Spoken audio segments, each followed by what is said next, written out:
இன்னைக்கு புரட்டாசி மாசத்துல திங்கட்கிழமை வந்திருக்க பௌர்ணமி. சிவபெருமானை வழிபட்டோம்னா நம்ம முன்ஜென்ம பாவங்கள் கர்ம வினைகள் நீங்கி நல்ல வாழ்வு வரணும்.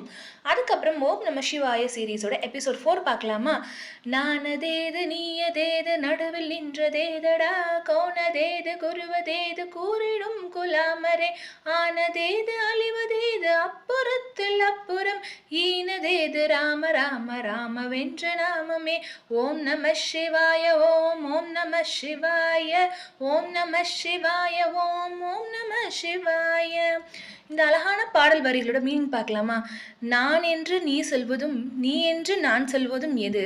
நம்ம இருவருக்கும் நடுவே இருப்பது இல்லாமல் இருப்பதும் எது? நிலையாக நிற்பது எது அப்படின்னு கேட்குறாங்க. அடுத்த லைன் தலைவன். கோன்னா தலைவன். தலைவன் யார்?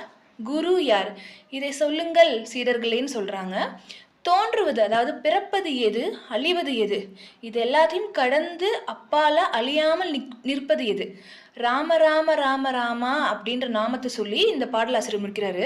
இதோட பொருள் பார்த்தோன்னா, நான் நீ என்று பிரித்து பார்ப்பது எது? தோன்றி அழியும் இந்த உலகை நிலையான ஒரு அற்புதம் எது? கடைசியில ராம ராம ராம என்ற நாமமே உண்மையான நாணத்தை தருகிறது. வெளியில தேடாம உள்ளுக்குள்ள தேடுங்கன்னு சொல்றாங்க. அவ்வளவுதான்.